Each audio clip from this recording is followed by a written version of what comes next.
보실 말씀은 사도행전 제20장, 사도행전 제20장 28절에서 32절을 보겠습니다. 사도행전 제20장 28절에서 32절입니다. 사도행전 20장 28절에서 32절 말씀 봉독하겠습니다. 여러분은 자기를 위하여 또는 온 양떼를 위하여 삼가라. 성령이 그들 가운데 여러분을 감독자로 삼고 하나님이 자기 피로 사신 교회를 보살피게 하셨느니라.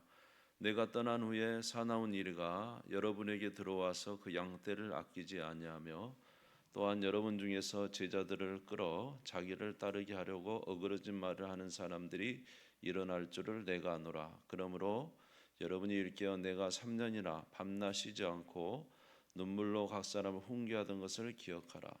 지금 내가 여러분을 주와 및 그 은혜의 말씀에 부탁하노니 그 말씀이 여러분을 능히 든든히 세우사 거룩하게 하심을 입은 모든 자 가운데 기업이 있게 하시리라.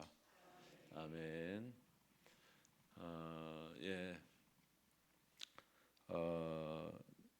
우리가 잘 아는 이제 사도행전 제20장은 사도 바울이 밀레도에서 에베소에 있는 장로님들을 불러다가 이제 마지막으로 이제 오늘 보면 이제 여러분들을 보지 못합니다 하면서 하는 마지막 말이었죠.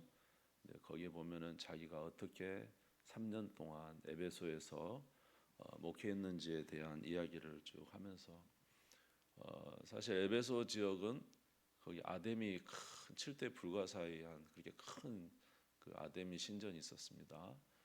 그리고 이제 처음에는 이제 회당에서 말씀을 전했는데 유대인들이 믿지 않으니까 두란노 성원이라는 곳에 2년 동안 거기서 이제 바울이 말씀을 전하니까 거의 모든 시민이 다 예수를 믿었다 그랬어요. 그래서 이제 마술하는 사람들도 이제 그 마술책을 불태웠는데 은 5만이나 되었다 이런 내용도 있고. 그래서 이제 그것이 이제 바울의 여행 중에 특별히 이제 에베소의 사역이었는데 이제 예루살렘을 향해서 가면서 마지막으로 이제 밀레도로 불렀습니다. 에베소에서 한 50km 떨어진 곳에서 항구에서 불러서 이제 교회의 대표자들이죠. 교회의 대표자들을 불러가지고 하는 말이 앞으로 내가 떠나면 분명히 사나운 이리들이 교회에 들이닥칠 것이다 이렇게 이야기를 해요. 자, 29절 30절 한번 다시 읽어보겠습니다. 시작. 내가 떠난 후에 사나운 이리가 여러분에게 들어와서 그 양떼를 아끼지 아니하며 또한 여러분 중에서도 제자들을 끌어 자기를 따르게 하려고 어그러진 말을 하는 사람이 일어날 줄을 내가 아노라. 바울이 떠난 이후에 그 에베소에 있는 교회들에게 사나운 이리들이 들이닥칠 것이라는 것입니다. 그래서 이제 사나운 이리들이라고 하는 것은 이제 다른 어떤 그때 당시의 철학이죠. 인간의 생각으로 만들어낸 이제 철학들. 그 다음에 이제 또 다른 종교들. 그래서 뭐 그리스 로마 신화에 나오는 많은 그런 신들도 있었고. 그래서 이제 이런 외적인 철학과 종교, 이방 종교들이 교회를 이제 압박할 것이다. 에베소 뭐 아데미 신전이 있었으니까. 그다음에 뭐 이제 그때 당시에 철학이 얼마나 이렇게 유행했습니까? 그래서 이제 그런 공격이 있을 것이다. 그래서 이 첫 번째로는 외적인 공격이 있을 것이다. 사나운 이리가 와서 양떼를 아끼지 않을 것이다. 심지어 뭐라 그랬냐면 30절에 보니까 또한 여러분 중에서도 제자들을 끌어 자기를 따르게 하려고 어그러진 말을 하는 사람들이 일어날 것이다. 그러니까 그 교회 안에서도 또 예수를 따르게 하는 것이 아니라 자기를 따르게 하려는 잘못된 사람들이 나타날 것이다. 그래서 우리 뭐 초대교회에 보면은 니골라당도 나타나고 여러 이단들이 이렇게 나타나게 되었죠. 영지주의도 있고, 영지주의는 이제 뭐 신앙보다는 뭐 영적이다 이래가지고 다른 신앙을 쫓게 하고. 그러니까 이제 이게 이제 뭐냐면 교회에 어쩌면 교회를 가장 크게 흔드는 것이 물론 외세에 밖에서 나오는 박해나 그 어려움도 있지만 가장 큰 것이 이제 그 신앙을 흔드는 거예요. 신앙을 흔드는 거. 뭐 종교나 철학이나 뭐 세상에 수많은 이제 뭐 하나님을 멸시하는 것들이 있잖아요. 그래서 이제 그런 것들 종교나 철학이 오고 또 그다음에 안에서는 이단들이 발흥하고 그래가지고 신앙이 막 흔들리는 거예요. 이제 바울이 없는 이런 초대교회의 연약한 교회에 바울이 떠나면서 이제 이런 일이 있을 것인데 어떻게 할까라는 생각 속에서 이제 교회 대표들을 불러다가 이야기를 하면서 내가 떠나지만 여러분을 우리가 잘 아는 구절이죠. 32절에 같이 한번 읽겠습니다. 32절 시작.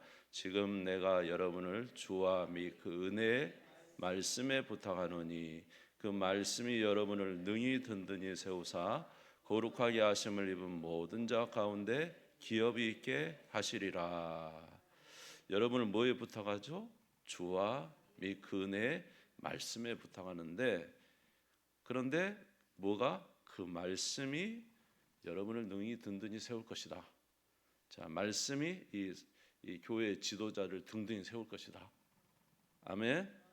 그러면 그 지도자들을 통해서 거룩하게 하심을 입은 모든 자 가운데 기업이 있게 할 것이다. 하나님의 열매들이 나타날 것이다 이 말이죠.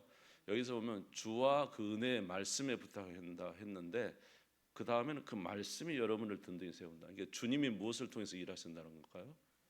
말씀을 통해서 일하신다는 것이죠. 성령과 말씀을 항상 같이 가십니다. 성령은 무엇을 통해서 역사하시고 말씀을 통해서 역사하시고 말씀은 뭘 나타낼까요? 그분이 성령님이다를 계속 가르쳐 줍니다. 이해되십니까? 네, 그래서 성령은 무엇을 통해서? 말씀을 통해서 일하시고 말씀은 또 누구를 알려주죠? 성령. 여러분 성령에 대해서 이분이 성령님인가? 이게 진짜 성령의 뜻인가? 뭘로 분별하죠? 그렇죠, 말씀이죠. 그러니까 말씀은 그분이 성령님이시다. 우리 안에 역사하시는 그분이 성령님이시다. 이걸 알려주고 성령은 무엇을 통해서요? 말씀을 통해서 우리의 신앙을 고치시키시고 교훈하시고 책망하시고 바르게 하시고 의롭게 하시는 것이죠. 아멘. 그래서 이제 이 말씀에 주의하라는 거예요. 말씀에. 그래서 이 말씀이 우리 교회를 흔드는 가장 큰 문제가 영적인 문제잖아요. 이 문제가 이제 막 바람이 불면 심각하다는 거죠. 그래서 그런 곳에서 우리의 바른 신앙을 탁 지키고 그리고 흔들리지 않는 견고하며 흔들리지 않는 확신한 신앙 가운데 서는 것은 말씀이다 이 말. 말씀. 할렐루야. 오늘날도 얼마나 다른 종교 많아요? 불교도 많고 여러분 불교도 굉장해요. 이제 우리 기독교는 우리를 누구라고 합니까? 죄인이라고 하죠. 불교는 뭐예요? 자기를 고치시켜서 어디에 이르는 거예요? 뭐 열반이 뭐 그런 게 이르는 거잖아요. 여러분이 모르면 나도 몰라. 자꾸 고개 흔들면 나도 몰라요. 이게 기독교는 우리가 죄인이라고 하는 거잖아요. 근데 사실 불교나 마호메시나 다른 종교는 다 인간을 개발시키는 거 아닙니까? 발전시켜서 어떻게 해요? 스스로 이제 구원에 이르는 거 아닙니까? 그러니까 이게 달라요. 근데 이게 정말로 견고한 진이단 말이에요. 참 이게 어려워요. 우리 기독교에서 가장 중요한 진리 하나가 뭐냐면 내가 죄인입니다로 고백하는 거예요. 내가 죄인입니다 고백 안 되는 사람이 십자가 왜 필요합니까? 그렇죠?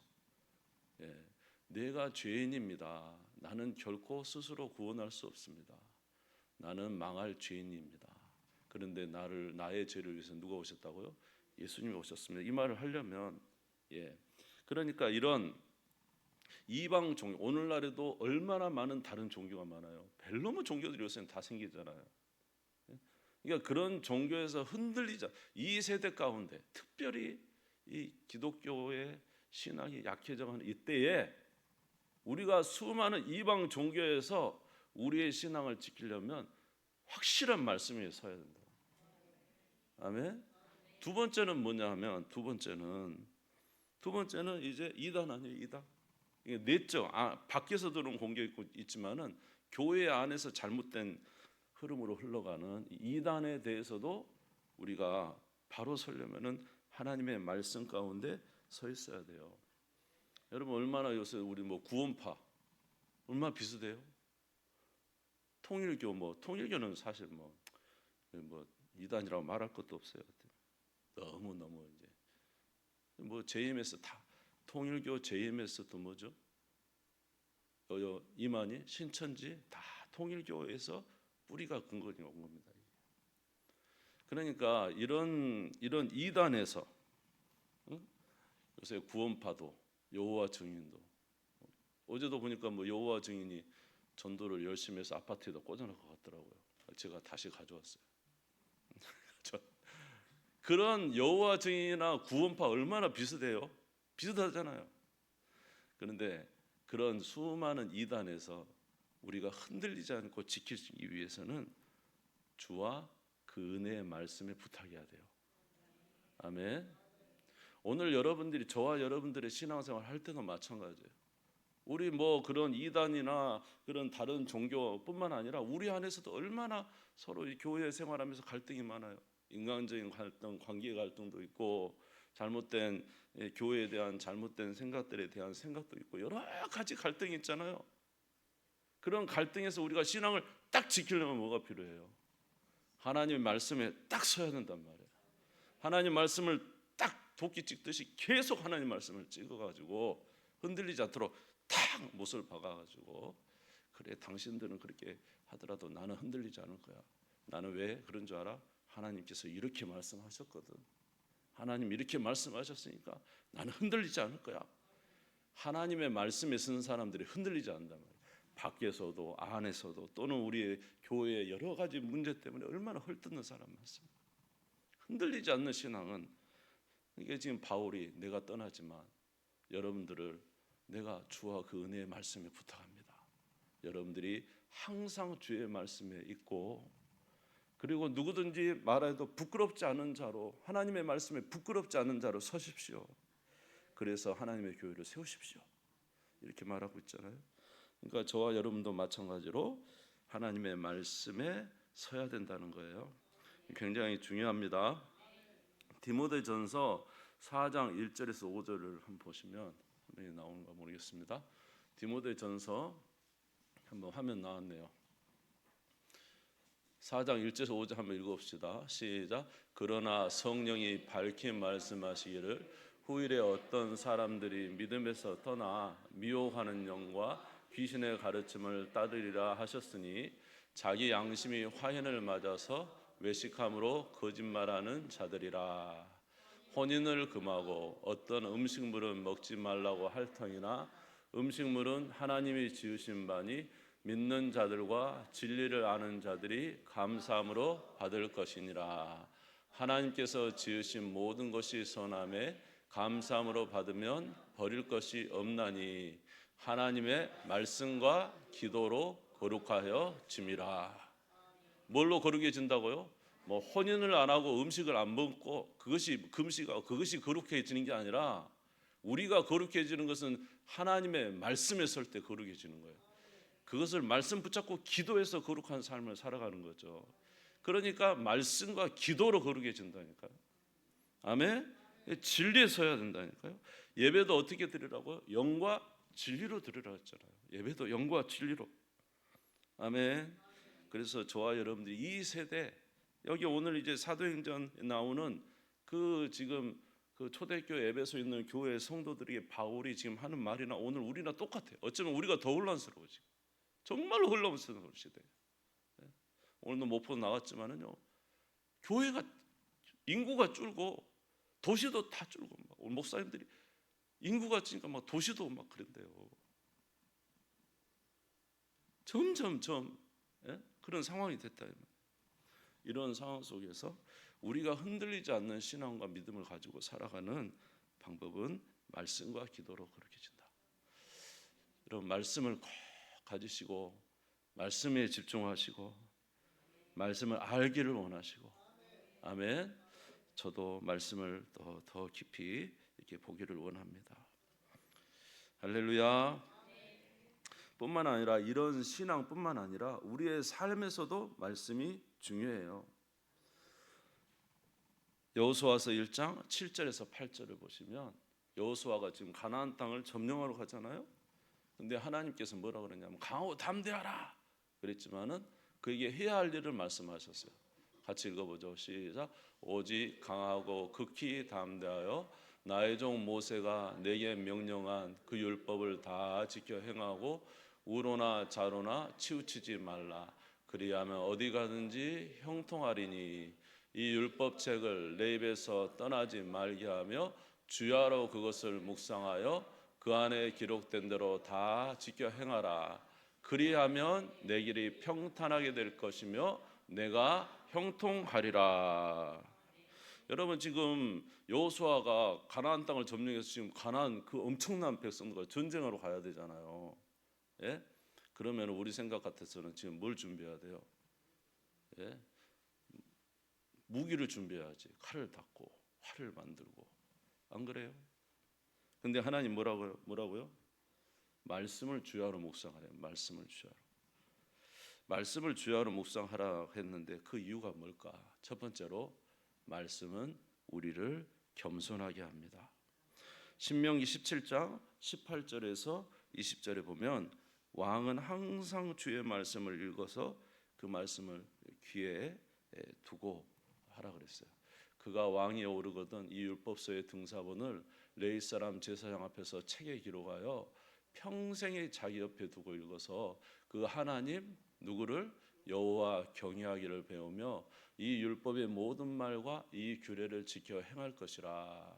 19절 20절 그리하면 그의 마음이 그의 형제 위에 교만하지 아니하고 이 명령에서 떠나 좌로나 우로나 치우치지 아니하리니 이스라엘 중에서 그와 그의 자손이 왕위에 있는 날이 장구하리라. 하나님의 말씀 대하는 자는 뭐라고요? 교만하지 않는다. 첫째, 겸손한 자가 된다. 아멘. 예. 그리고 하나님의 말씀을 대하면 하나님 말씀을 대하는 자는 겸손해서 누구를 경외하게 될까요? 여호와를 경외하게 됩니다. 그래서 하나님 말씀을 대하는 자는 하나님의 말씀 안에 우리가 살아가는 방법이 다 들었어요. 그래서 여호와의 말씀을 묵상하는 자는 영혼이 살아나고 마음이 정결하게 되고, 그렇죠? 우리의 영혼이 살아나게 되는 그런 은혜가 있잖아요. 예, 그래서 말씀대로 살면 하나님 복을 주시잖아요. 하나님 은혜를 베풀어 주시죠. 예, 말씀이 우리 인생의 길에 비치고 내 발의 등이잖아요. 주의 말씀대로 살면 하나님이 지혜를 주실 줄 믿습니다. 그 말씀을 지키는 자에 하나님이 은혜를 내려 주시는 것이죠.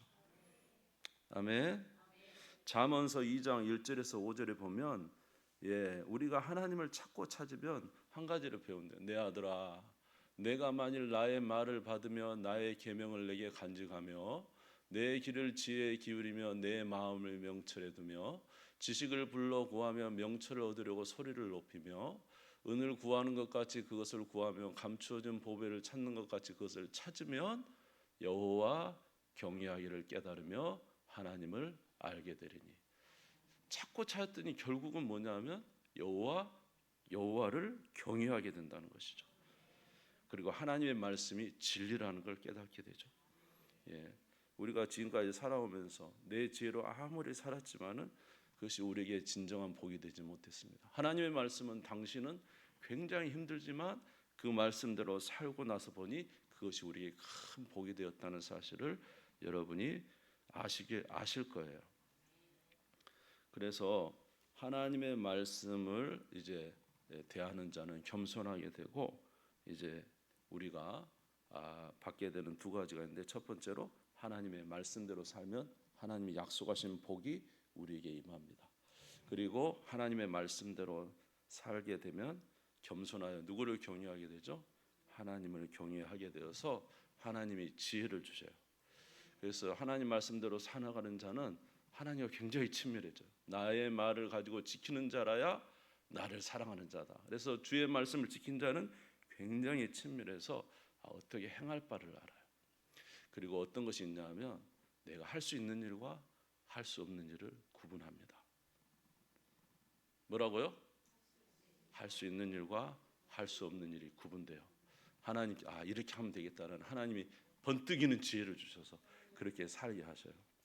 여호수아도 아마 그랬을 거예요. 그 수많은 어려움 중에 번뜩이는 하나님의 지혜를 주셔서 살게 하셔요. 두 번째로 우리가 할 수 없는 것을 깨달아 알아요. 이거는 누구의 도움 필요하다? 하나님의 도움 필요하는 걸 알아요. 네? 누구를 경외하고 살면 하나님을 경외하고 살면 이거는 하나님이 하셔야 된다. 그래서 이제 그런 사람은 그때부터 누구에게 맡기고 하나님께 맡기고 무슨 일을 할까요? 기도하죠. 하나님 도와주십시오. 이거는 하나님이 하셔야 됩니다. 나는 이제 여기까지 하나님이 원하신 것까지 왔지만 나는 한 발짝 앞으로 갈 수도 없고 또 뒤로 물러설 수도 없습니다. 이제는 주님이 하셔야 되지 않겠습니까? 그러면서 이렇게 기도하는 것이죠. 이게 이제 지혜를 주시는 거죠. 아멘. 주의 말씀을 따라 살아가는 자는 하나님을 경외하게 되고 하나님을 경외하는 자는 하나님이 주신 지혜로 살아가게 되고 그리고 자기의 수준을 잘 알아서 이제는 하나님의 도움이 필요하구나 깨달아서 기도하는 자가 되어서 이 땅을 복되게 살아가는 것이죠. 그러므로 오늘 저와 여러분의 삶에 있어서 하나님의 말씀은 우리의 신앙을 지키는 것과 우리의 삶에 은혜를 베푸는 중에 모든 것에 은혜를 주시는 것을 우리가 알 수가 있습니다. 자, 그래서 하나님의 말씀대로 사는 자는 금생과 내생에 유익이 있어요. 디모데전서 4장 6절에서 8절을 보겠습니다. 디모데전서 4장 6절 8절 같이 읽어보죠. 시작. 내가 이것으로 형제를 깨우치면 그리스도 예수의 좋은 일꾼이 되어 믿음의 말씀과 내가 따르는 좋은 교훈으로 양육을 받으리라. 망령되고 허탄한 신화를 버리고 경건에 이르도록 내 자신을 연단하라.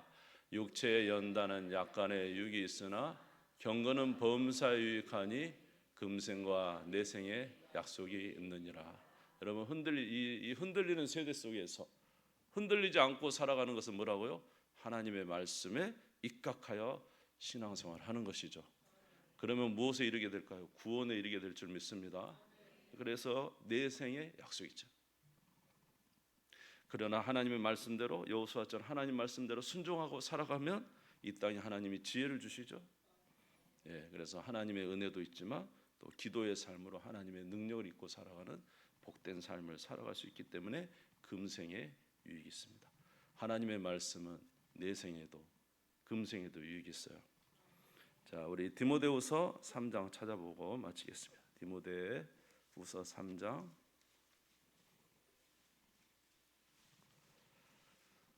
15절에서 17절입니다. 3장 15절에서 17절 같이 읽겠습니다. 시작. 또 어려서부터 성경을 알았나니 성경은 능히 너로 하여금 그리스도 예수 안에 있는 믿음으로 말미암아 구원에 이르는 지혜가 있게 하느니라. 모든 성경은 하나님의 감동으로 된 것으로 교훈과 책망과 바르게 함과 의로 교육하게 유익하니 이는 하나님의 사람으로 온전하게 하며 모든 선한 일을 행할 능력을 갖추게 하려 함이라. 할렐루야. 그래요. 하나님 말씀은 구원의 은혜도 있고 우리로 온전하고 복되게 살아가시는 하나님의 능력이 됩니다. 그래서 우리는 우리 자신을 누구에게 드려야 될까요? 하나님의 말씀에 드리는 자가 되시기 바랍니다. 오늘 여러분은 지금 무엇을 찾고 있습니까? 제가 세례 공부하면서 오늘 좀 시간이 많이 갔네요. 학습 세례 공부하면서 우리 신앙의 가장 큰 기준이 뭡니까? 도대체 우리 기준이 있어요. 모든 것이 기준이 있어야 되잖아요. 우리 신앙생활의 기준이 뭐죠? 말씀이에요. 말씀. 교회도 뭐에 비춰봐야 돼요? 말씀에. 목사도 뭐에 비춰봐야 돼요? 말씀에. 여러분도 어디에? 말씀에 비춰봐서 내 신앙이 있어요. 그러니까 말씀이 없으면 모든 게 흔들리는 거예요. 오늘 저와 여러분 지금 무엇에 치중하고 있습니까? 우리는 우리 다른 일 때문에 막 너무 치중하고 있잖아요. 그렇죠? 그러니까 혼란스럽죠. 무엇이 기준인지도 모르고 어떻게 해야 될지도 모르고 그냥 그 일에만 매여 있는 거잖아요. 진짜 주님이 원하시는 것은 내가 너희를 주와 그 은혜 뭐예요? 말씀에 부탁한다 그랬는데. 예? 아멘. 여호수아도 전쟁을 할 때 뭐에 주의하라? 말씀에 주의하라 그랬는데 우리는 이 말씀은 제쳐놓고 공개를 일삼고 있죠. 그래서 사도행전 6장에 사도들이 다시 어디로 돌아간다고요? 말씀과 기도하는 일에 전무하리라. 이것이 우리 신앙의 핵심이기 때문에 그래요. 여러분 그리로 돌아가십시다. 다시 세웁시다. 예, 그래서 거기서 어그러진 것은 제하고 하나님의 뜻대로 살아가는 귀한 삶 사시기를 주의 이름으로 축원합니다. 주님 선물이고 다 같이 기도하십시다.